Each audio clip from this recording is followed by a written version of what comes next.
Muito bem, hoje nós vamos falar um pouquinho sobre a nossa vida de casado, eu e Marilena. Na verdade, a Marilena é minha prima. Ela é filha de um tio querido que eu tinha, que era o tio Badi, pessoa que me orientou muito na profissão, na vida, e talvez tenha sido um dos responsáveis por nós ter tido tantos engenheiros na família. Então, ele é uma pessoa que me orientou muito logo que eu formei. Eu passava de tarde, conversava com ele, falava o que tinha acontecido, e com isso eu fiquei muito ligado à família da Maria Helena. Até que por um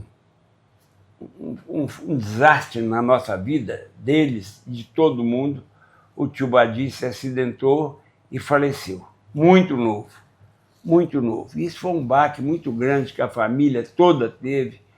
Eu tive muito por perder um tio e perder a pessoa que era o meu conselheiro. No dia que chegou para nós a notícia do falecimento do tio Badi, chegou muito truncada. Nós não sabíamos que tinha perdido um tio, mas não sabíamos quem era, porque a notícia chegou pessimamente para nós. Naquele tempo não tinha celular, não tinha... Os telefones eram muito difíceis. Para fazer um interurbano demorava 6, 8 horas para fazer um interurbano. E a notícia chegou muito truncada. E chegou na mamãe. A mamãe estava em casa, ela tinha vindo do armazém dela. Ela falou: Emir, não sei se foi a mamãe que foi comigo, acho que morreu o Badi. Vamos lá no Badi, que deve ter sido ele. Foi sua mãe e seu pai? Aí nós... Não, papai não. Papai ficou sabendo de manhã. Mamãe, nós fomos na casa do tio Badi. Quando nós chegamos na porta do tio Badi, vimos a Marilena e a mãe dela sentadas assim, no degrau da entrada. Aí eu falei: o que vocês estão fazendo aí? Nós estamos esperando o Badi, que ele vai chegar de viagem agora. Aí nós ficamos doidos. Então... Mamãe perguntou onde vocês iam. Onde é que vocês vão? Falei: não, eu vou aqui na casa do Adelmar, que é a Márcia é minha sobrinha, está com um probleminha, nós vamos lá visitar ela. E saímos da casa deles, sem saber ainda quem que era. Daí a pouco, o Márcio, meu cunhado, com a minha irmã, foram lá também. Quando chegaram lá, estavam as duas sentadas. Ué, o que vocês vieram fazer aqui? Não, nós viemos ver a Marcinha. A Neuza e a Maria Helena, que não são bobas, falaram: tem uma coisa acontecendo. Porque duas pessoas vinham aqui, parar na nossa porta e ir lá na casa da Marcinha, aí que ficamos sabendo da morte do tio Badi. Então foi um dia assim, eu quis falar isso, porque a Maria Helena era a pessoa que a Neuza, que a tia Neuza, ficava ligada. Ela era a filha mais velha, ela tinha 13 para 14 anos, era a filha que ela tinha agarrada, era a Maria Helena. Os outros eram muito pequenos ainda. Os outros eram menores, né? O Sérgio tinha 8 anos quando o tio Badi faleceu. Então, foi um momento difícil, e esse casamento nosso veio assim, dar uma acalmada na família toda. Por quê? Porque a Maria Helena, que era uma menina, tinha casado com uma pessoa, modéstia à parte, de responsabilidade, estabilizado na vida, era um engenheiro. Não era novinho, já era um homem. Já não feito, era, né? Era criança, né? Então ele deu um respaldo. Para ela, para a Neuza, foi muito bom para a família toda. Eu não falo que eu ajudei a criar a família, quem criou a família foi a dona Neuza. Ela foi valente e ela fez tudo. Mas ela contava comigo para conversar, para trocar ideia. Tudo que ela ia fazer, ela trocava ideia comigo. E nós, financeiramente, ela ficou bem para viver, mas sem luxo. Mas ela tinha tudo. O que o tio Badi deixou, e o pai dela deixou também, deu para eles viverem maravilhosamente bem. Criou 5 filhos, com tudo que um filho fazia na época, eles fizeram. Tudo. Tinha aula de inglês, tinha aula disso, tinha aula daquilo. Tudo os filhos dela fizeram. Ela conseguiu manter a vida que eles tinham antes de ficar viúva. Sem ela trabalhar, nem mesmo. E ela não trabalhava, então foi só administrando o que ela tinha. Então ela me pedia uma opinião, uma coisa, e eu estava sempre do lado. Então eu acho que eu fui um genro importante para ela. E não foi... Tanto é que os meninos, irmãos da Marilena, me têm como pai. O respeito que eles têm de mim é de um pai. Eles beijam, eles, sabe, eles são alucinados com o Emir, porque o Emir que levava no futebol, o Emir que levava os meninos para passear, viajava a gente, todos juntos. Então, nós, mesmo casados, nós íamos juntos com os meninos, com a mamãe, né, Emir? Nós éramos o clã que andava junto para todo lugar. Então foi uma vida interessante. Aí começamos a nossa vida de casado, uma vida de um começo difícil, lógico.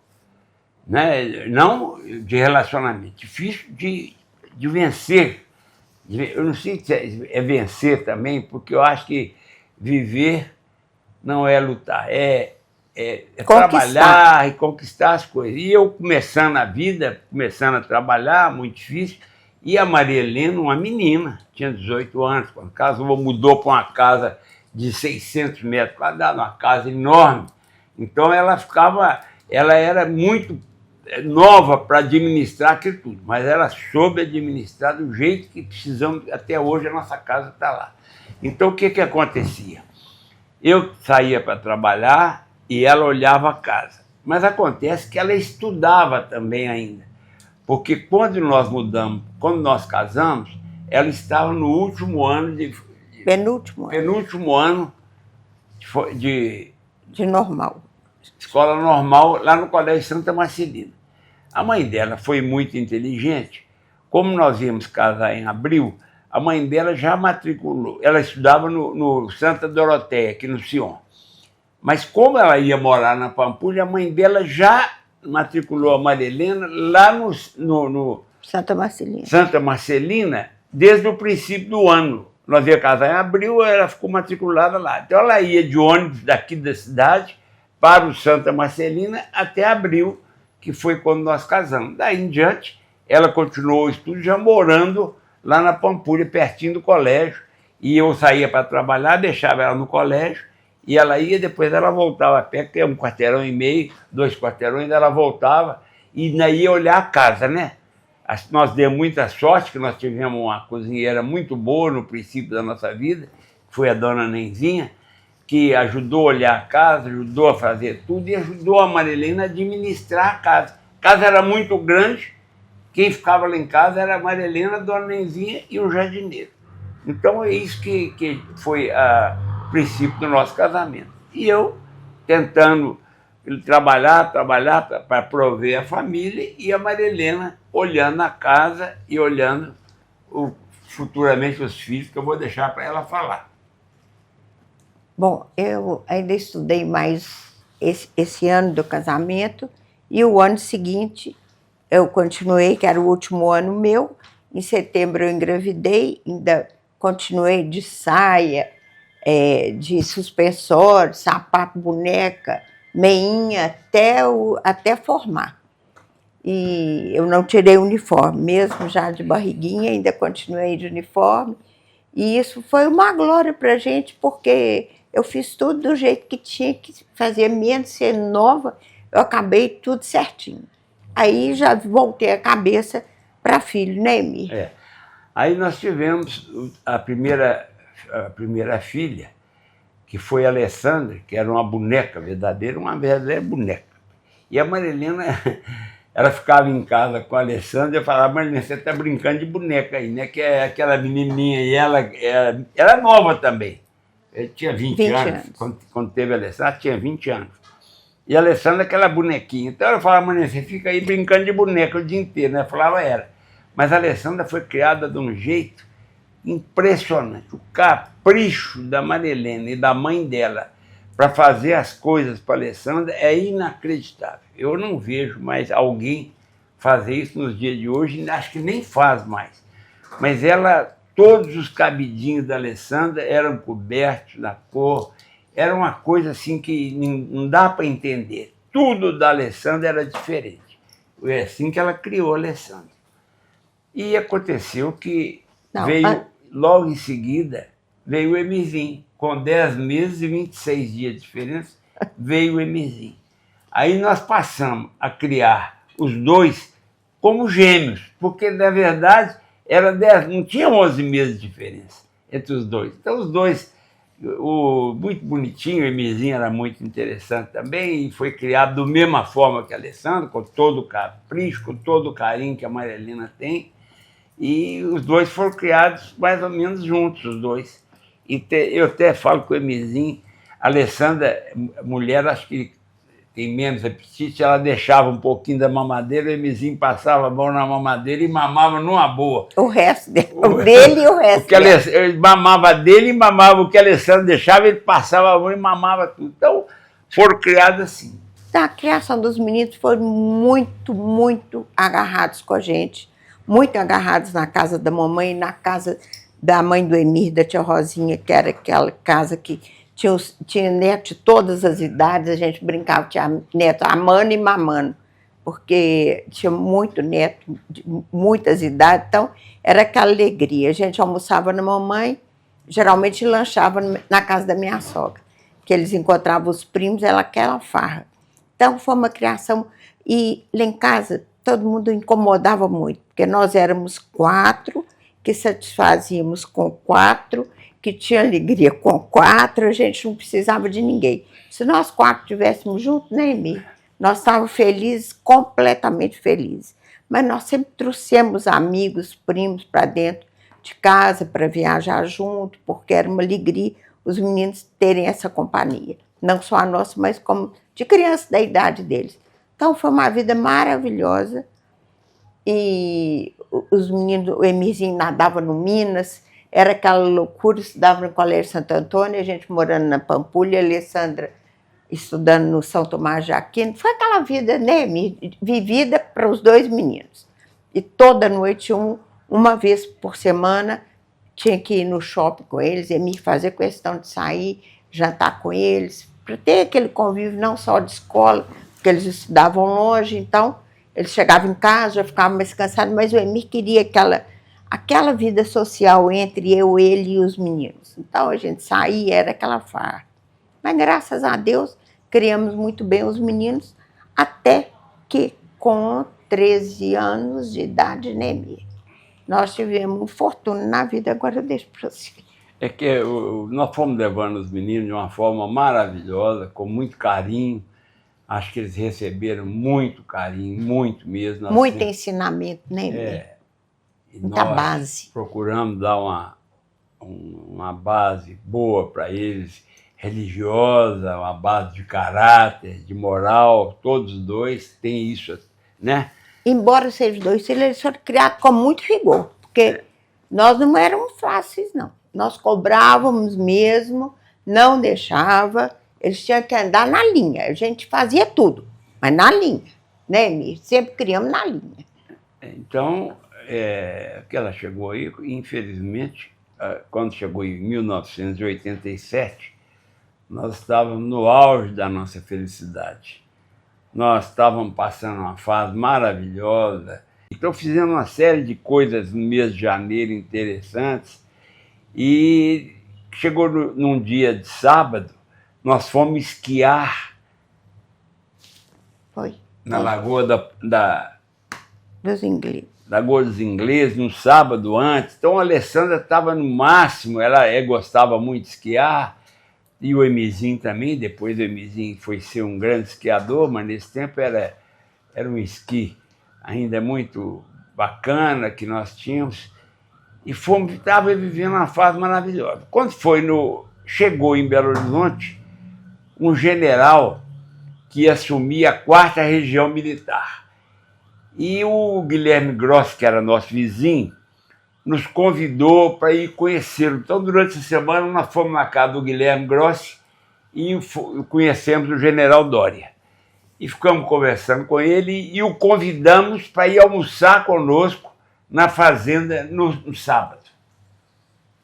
No sábado, dia 15, dia 21 de fevereiro. O general Doria foi almoçar conosco na fazenda, foi maravilhoso, passamos o dia. E a Alessandra tinha um show aqui em Belo Horizonte, que ela pediu: pai, deixa eu ir ao show. Com quem que você vai, filha? Eu vou com a fulana, com as minhas amigas, vizinhas nossas lá. Vizinhas de casa, amigas. Famílias. Pode. Aí eu mandei o motorista, trouxe a Alessandra de Belo Horizonte e ela foi. Só que, infelizmente, nessa noite ela faleceu. Ela teve um aneurisma aórtico, dormindo do meu lado. Ela faleceu. Então, isso foi um golpe na minha vida, da Maria Helena, assim, uma coisa doida. Eu achei que eu ia morrer junto. Porque aquele tanto carinho, tanto amor que nós tínhamos, e temos até hoje por ela, pelo Emirzinho, que tanto de carinho, de repente você perde aquilo, sai da sua mão. Foi assim um golpe que até hoje eu sinto muito, mas eu sei suportar.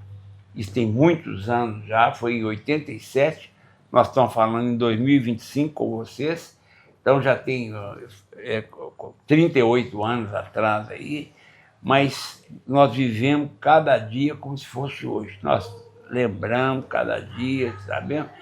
E para suportar isso é que veio o grande problema da nossa vida. Como é que nós íamos suportar isso?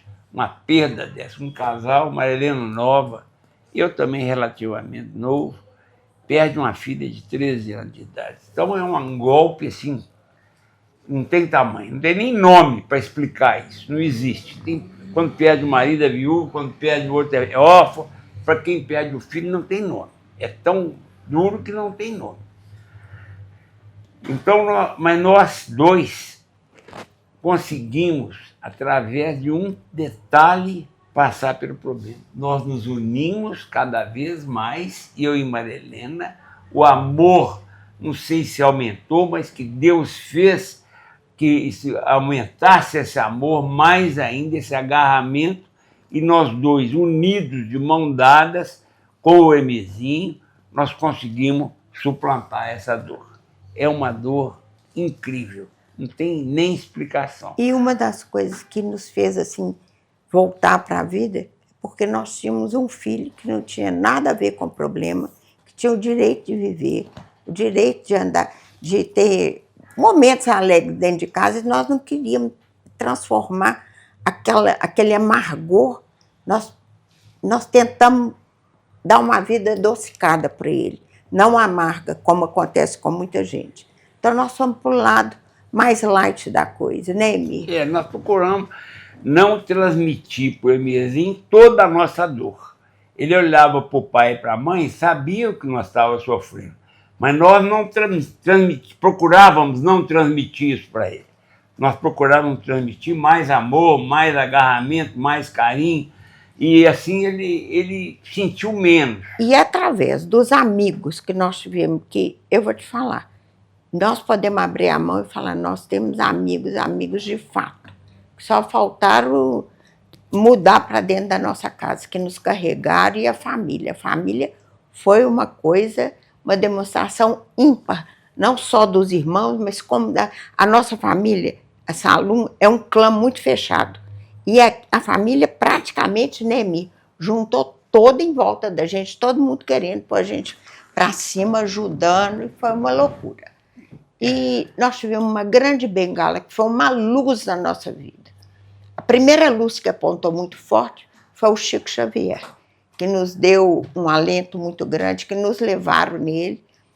Ele abriu os braços, nos recebeu de uma forma magnífica, e isso foi um alento na nossa vida. E a bengala principal que nós tivemos, que nós trocamos o sorriso da Alessandra pela caridade. Nós partimos, fundamos uma instituição com o nome dela, que chama Centro Assistencial Alessandra Salum Kadar. Essa instituição tem um caso super interessante, que em dezembro eu refiz a matrícula dela no Number One, que era a escola de inglês que ela estudava. Antes dela falecer. Antes dela falecer. E o Emir, com a fundação do centro, o Emir precisava de fazer no banco um depósito, porque nós fizemos uma instituição legal que funciona até hoje, esse centro assistencial. E nós tínhamos que fazer um depósito no banco. Quando chegou, o Emir veio para a firma e estava esperando o banco abrir, e para ir na hora do almoço ao banco fazer o depósito da conta, porque muita gente queria ajudar, era época de inverno, começou o inverno, aquela coisa, mas as pessoas moravam fora, não tinham como, então ele abre uma conta, não podia ser em nome da gente. Então, foi surgindo uma coisa atrás da outra. Abriu, montou, deu um nome, chegou no banco, precisa dar um nome, ele me deu Centro Assistencial, nós vamos fazer o cadastro e amanhã o senhor volta, o senhor faz um depósito. 10 horas da manhã, eu estou em casa, toco o telefone lá para mim. Ô tia, é Cristiana, nossa sobrinha. Ô tia, eu fui no inglês hoje, eles me mandaram um cheque devolvendo a matrícula da Alessandra de inglês que a senhora fez em dezembro. Ô Cris, aonde você está? Estou na casa da vovó. Então deixa esse cheque aí com a vovó para mim. A casa da mãe do Emir. Eu ligo para o Emir aqui no escritório. Falei, Emir, você vai ao banco? Vou, Marilena, estou esperando da hora do almoço que eu vou lá no banco. Eu falei, então você vai na casa da sua mãe e busca que a Alessandra mandou o dinheiro do depósito. Que é isso, Marilene? Conversa é essa? Falei, Emir, tá sentado, eu vou te contar. A Cristiana me ligou que eles devolveram a matrícula do inglês. Então, o dinheiro que era dela, você vai lá e deposita no banco que vai abrir a conta do centro com o próprio dinheiro dela. Ele ficou passado na hora, né, Emir? Levou de susto. Que eu falei, a Alessandra mandou. Depois ele foi lá, pegou o cheque, né, Emir? E onde que começou a vida dela de caridade. Então, a caridade, enxergar o próximo, foi a nossa bengala, a nossa força, a nossa resistência. Eu falo que eu troquei um choro por não sei quantos mil sorrisos. Porque quando se leva, pode ser uma bala. Você vê um sorrisão.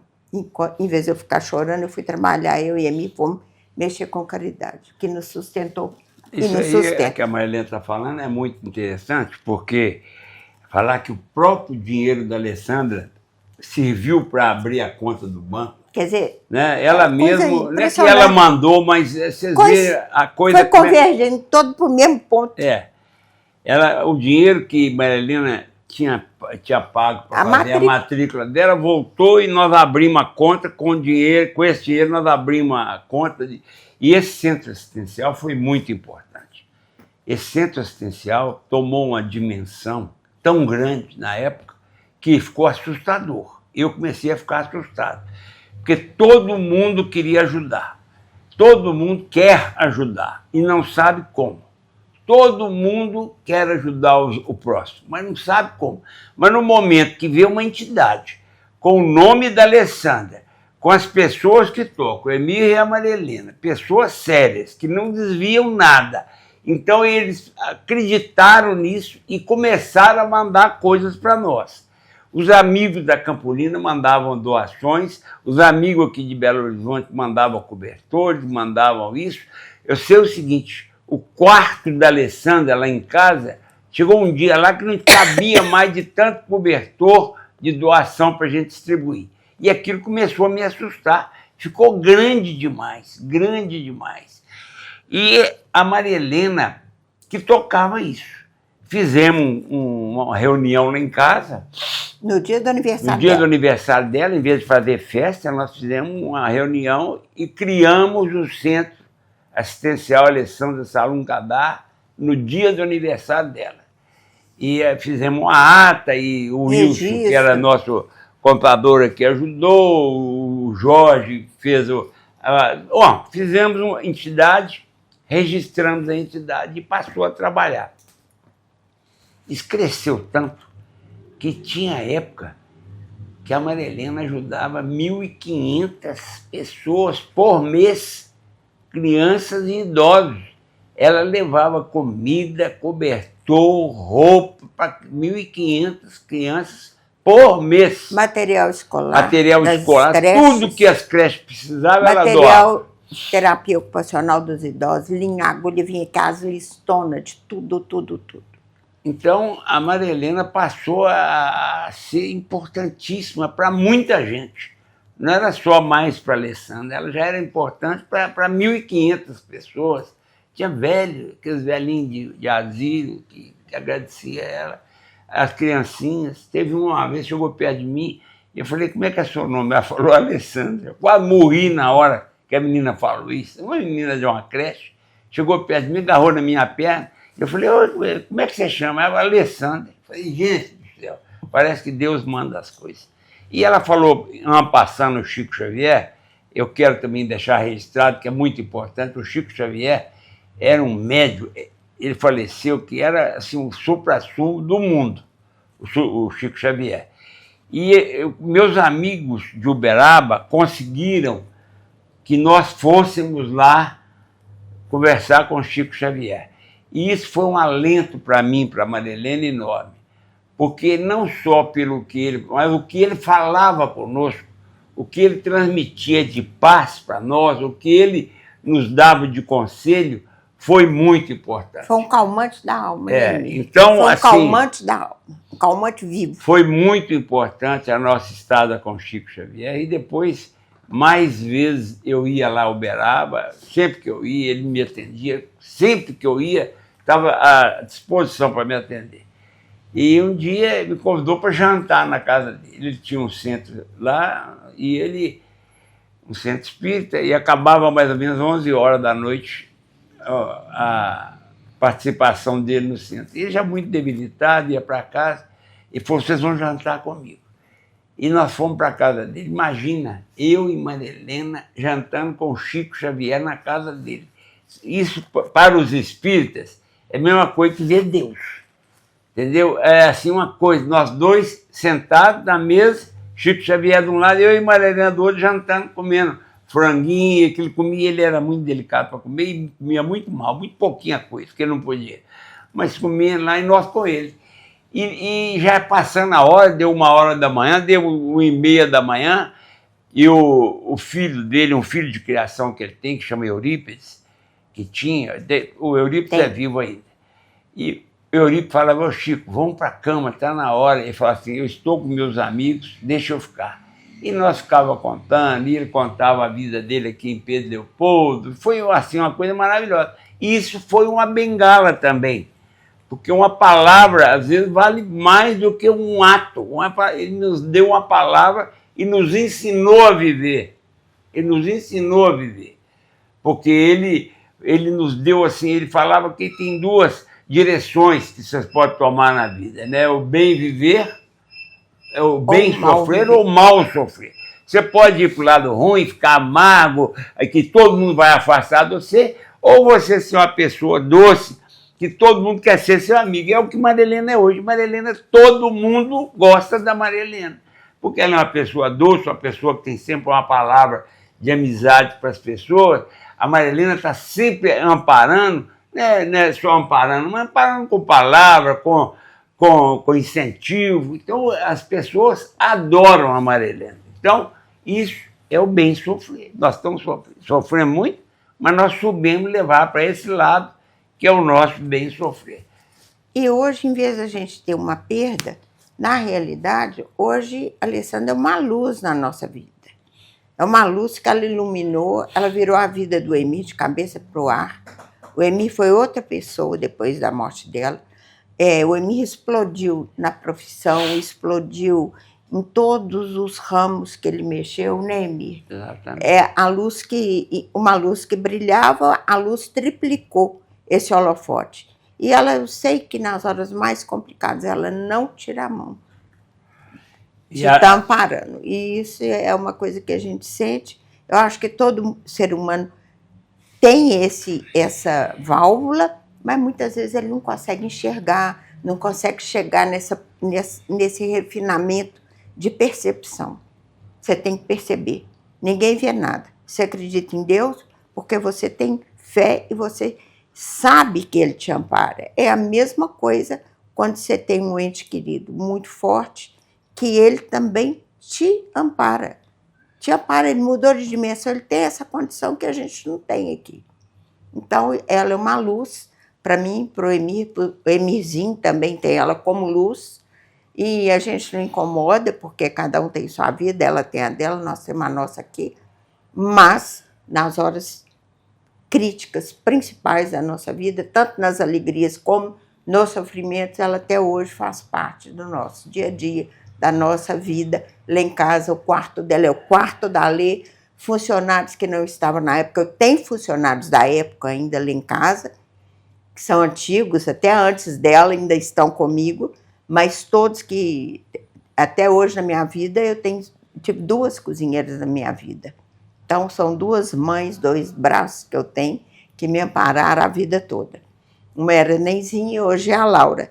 A Laura não chegou a conhecer a Alessandra, mas é o quarto da Alessandra, isso é da Alessandra, põe isso na cama da Alessandra. Então, é normal a palavra dela dentro de casa, os netos, acostumaram com isso e é normal. Ah, no quarto da tia Lê, dorme, eu vou dormir no quarto da tia Lê, ou no do papai. Então, a Alessandra é normal dentro da minha casa. Não é obstáculo, tem retrato, tem tudo, os meninos. Nós convivemos com ela dentro de casa. Então, isso que é importante na vida. Isso é muito importante o que a Marilena está falando, porque nós não afastamos pessoa que não pode nem falar, perde um filho, ela não pode nem falar. E nós falamos normalmente. É normal. Pelo contrário, nós exaltamos o nome da Alessandra o dia inteiro.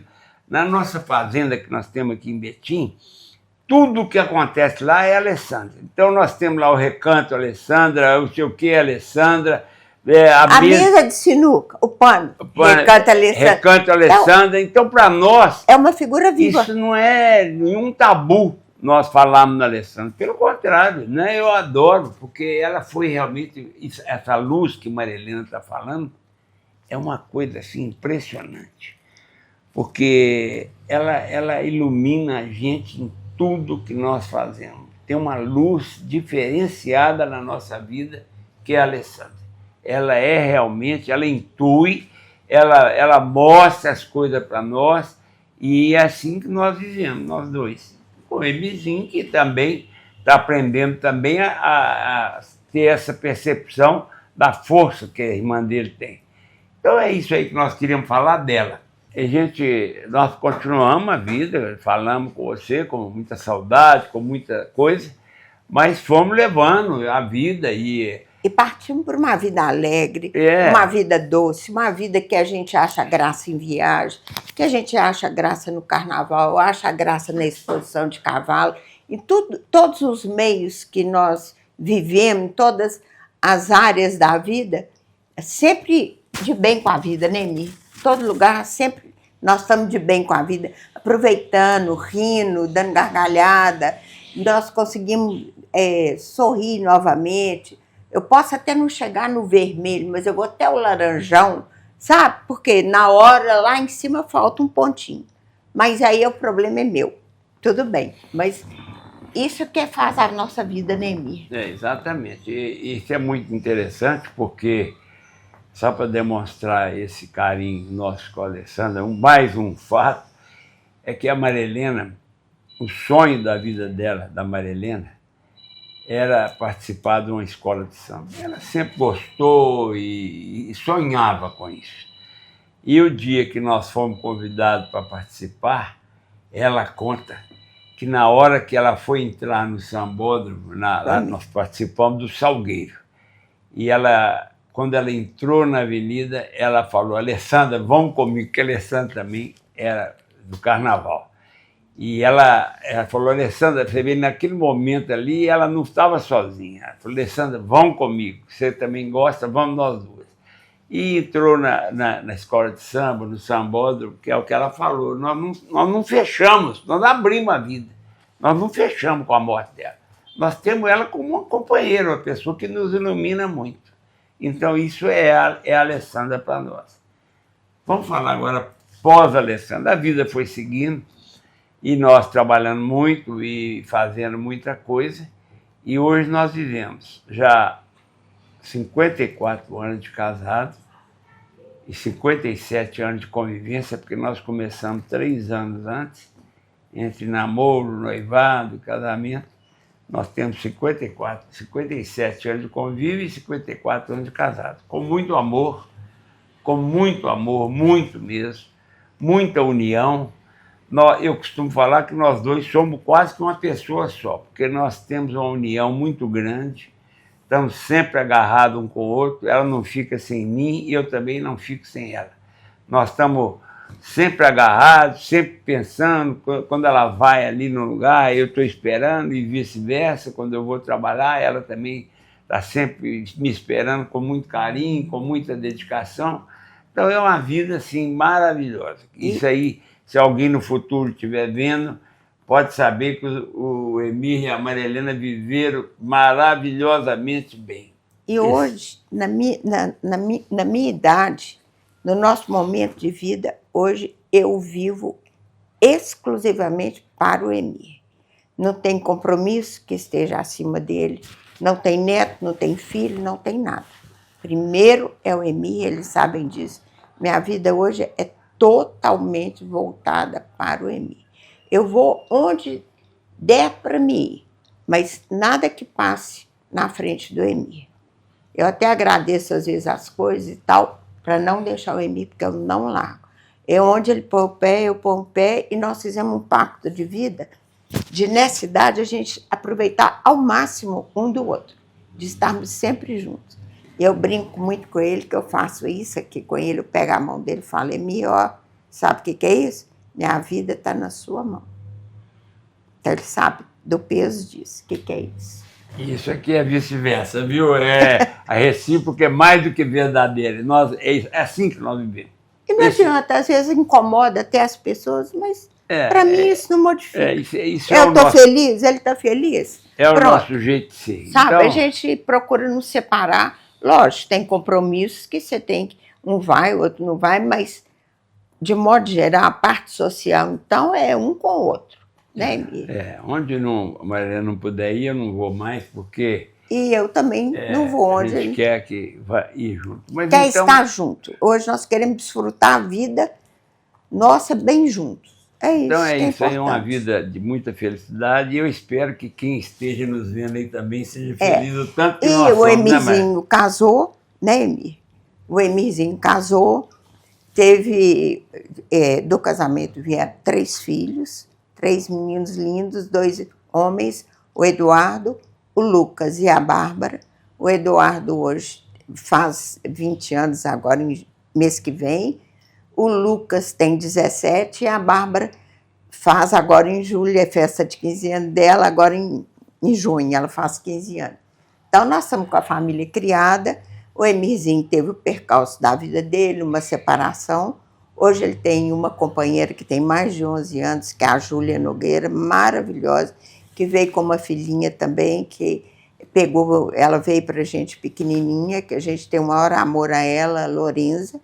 Então hoje nós temos uma família, né, Emir? Bem populosa, né? E a gente quer ver se um dia a gente consegue fazer uma gravação da nossa família. Nós todos juntos, certeza, né? Que a gente quer fechar o ciclo com os meninos todos, se Deus quiser.